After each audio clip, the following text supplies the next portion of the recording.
Here, political, here's the headline. Some are fearing retribution on behalf of your father-in-law when he goes back to the White House. Biden White House discussing preemptive pardons for those in Trump's crosshairs. Now, there's no evidence that anyone's requested that pardon, and there's some debate as to whether or not it's even legal.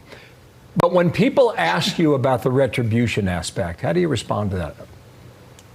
Well, Bill, Donald Trump himself said that success will be his revenge. If there's anyone who understands how egregious it is to have the politicization of our systems against one individual, it is Donald Trump. And I think one of the reasons that the people of this country overwhelmingly came out and supported him is because they want to be able to trust these fundamental institutions like our Department of Justice again. He does not plan on retribution. He plans on restoring trust and faith of the American people into so many of these foundational elements of our country. And so I would say, look, if anyone has done anything wrong, then maybe they should be worried, not because of Donald Trump, because maybe they've broken the law. But, you know, when it comes to Donald Trump, I think people are actually going to be very surprised to see how he operates, because there has been so much fear mongering. There's been so many scare tactics when it comes to Donald Trump. We remember how he was the first term in office. He didn't start World War III. He was actually the first president in 82 years not to start a new war, not to get America into a new war. And much in the same way, I think people are going to see very quickly that this is a man who really just wants to go in there and take charge of this country as the American people mandated. You know, secure our border, bring down inflation, get us out of wars, and do the right things for America. He has no intention on retribution or revenge. On a company, it's hard to have this last name. You know, whether you're talking about losing money off your net worth, which certainly has happened to my father-in-law and by and large the Trump organization and our family, you know, or just kind of feeling a little bit like an outcast sometimes. That certainly has happened. But for every one of those instances, you know, you get the beverage napkin on an airplane with a note written on it from some person who I'll probably never see again saying, "We appreciate your family. Please thank your father-in-law." And I feel like throughout the course of this, despite the actual monetary costs and really so much that has felt like it's against us, it really has been incredible to see the love that we've been shown out there. And I think in many ways, that's what kept us all going throughout the course of all of it. All right, Lara Trump, I feel like I don't have to give you a proper intro that I need to read off a prompter, but I also am not exactly sure what to call you at this point. You have like 20 hats, including a MAGA hat over there. You're doing a lot of stuff. But since this is my this is my last interview before Thanksgiving, and then we're taking a little time off, I thought that would be an interesting place to start. Are you ready to take a breath? Because this has been quite a run, let's say, over the last couple of months. The last couple of months, I would honestly say the last 9 years, to be really honest with you. And what my current title is still co-chair of the RNC. Yeah.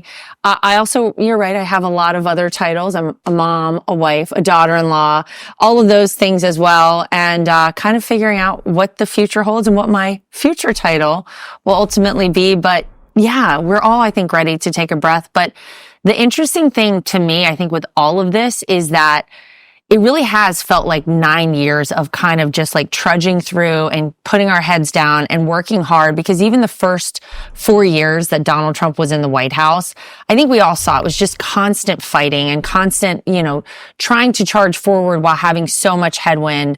And so we all felt like we were constantly fighting.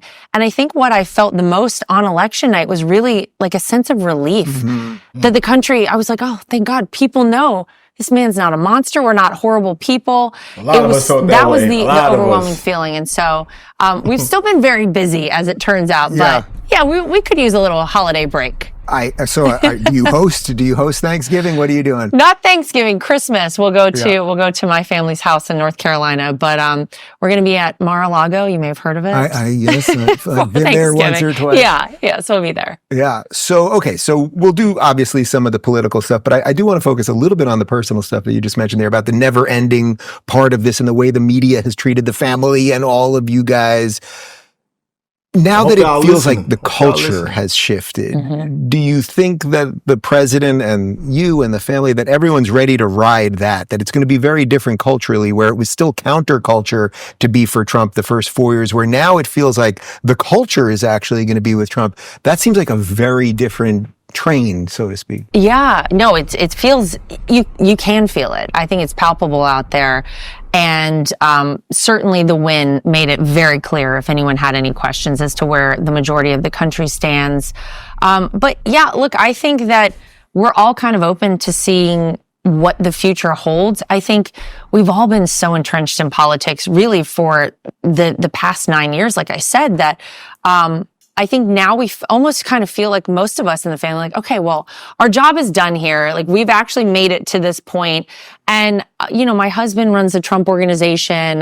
Don is still involved in that, and my brother-in-law.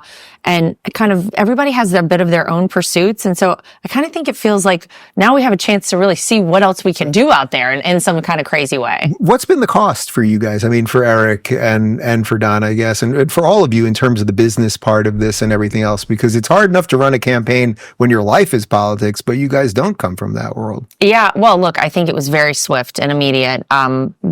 Basically moments after my father-in-law came down the escalator in 2015 to announce he was running for president. You had Macy's jumping in to kind of cut off business with him. You had a whole host of people who had been, very much in line with what was happening at the Trump organization, kind of pulling out and saying, oh, we can't be a part of this. And that continued really over the past 8 years or so. Yep. And I guess it kind of culminated in some ways in what we saw happen with all the lawfare, against my father-in-law. But it has been hard. It's hard to run a company. It's hard to have this last name.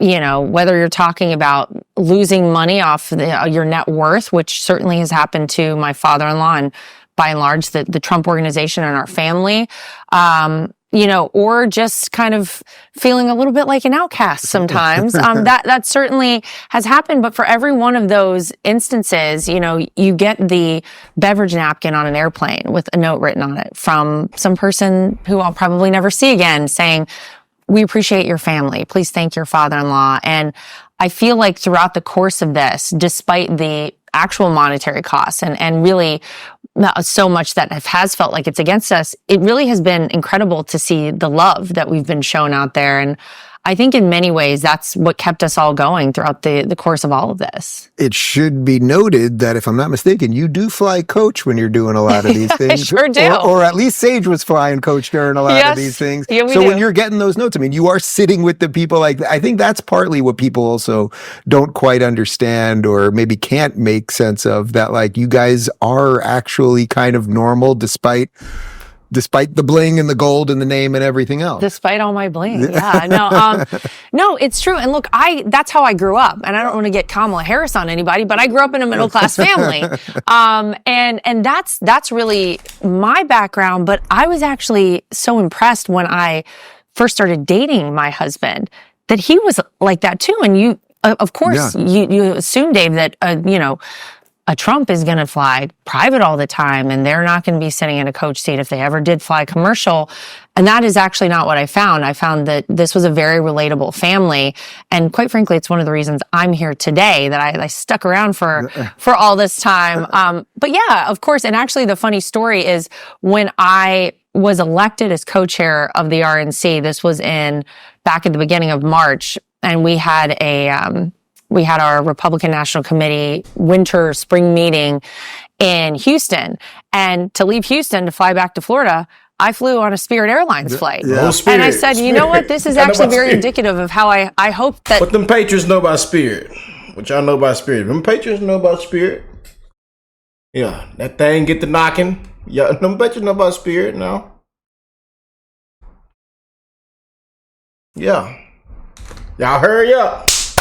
Come on, put your bags. Yeah. Sprite or Coca-Cola? This organization is run from now to the end of the campaign. We don't need to be spending excessive money on things that don't matter. We need to focus our money and our energy on what matters and on winning. And so, yeah, you'll see me on a commercial flight near you soon. What do you make of that battle? I guess it's a little less of a battle now that Trump has won, but the battle that was brewing between sort of the Trump direction of everything and the RNC direction that seemed to be kind of old and stodgy. I was at the Miami debate that obviously Trump didn't go to, to, but when Ronna McDaniel got out there, she basically got booed at a Republican national, at a debate. You know, didn't need billions, didn't need celebrities, you know, didn't even need the corrupt media. And quite frankly, they all helped us win.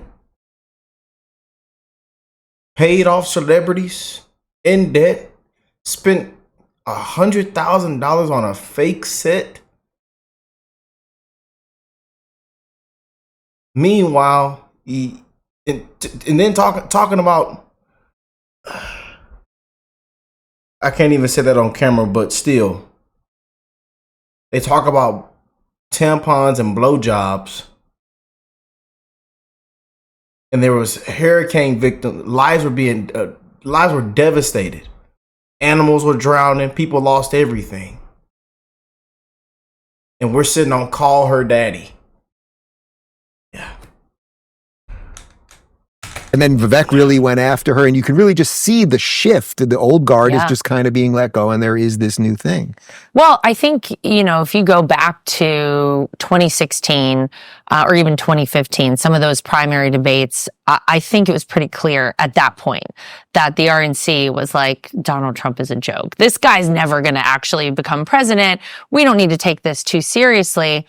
And then I think it felt like to all of us in the family, as he started picking up steam, maybe there was some active resistance against him within the party. And you're right to say, like, the old guard, the establishment, that's how people kind of saw the RNC. And I really think that that's why it was important for the change to be made at the top at the RNC, because look, it is a very important element of winning a presidential campaign. You have to have an RNC that's going to work alongside of you if you want to be successful. And so, you know, you have to be elected into these positions. Though a lot of people think, oh, Donald Trump just plugged her in there. No, I was elected by the 168 members alongside Michael Whatley, our chairman. And I just think it was important because... Yeah, we ain't doing what them Democrats doing. Yeah. Nancy come out there with them wine coolers. She won. We made sure the second we got in there that there was no daylight between the campaign and the RNC. And I can very distinctly remember 2016, man, there was a lot of daylight between the two of them. So I think it was... To their credit, though, they didn't try to stop him, as far as I know. The Democrats really tried to stop their insurgent guy, Bernie, right? The Republicans, unless they did something that I don't know about, like, it just happened. I think they were just kind of horrified in general. Sure. No, I don't think there was any active, resistance in that fashion. But I do think that, look, it's a lot to have this guy, this brash billionaire, media mogul, Donald Trump come in and just kind of like shake up the political landscape. I don't know that they were ready for that, but this time that's really what was very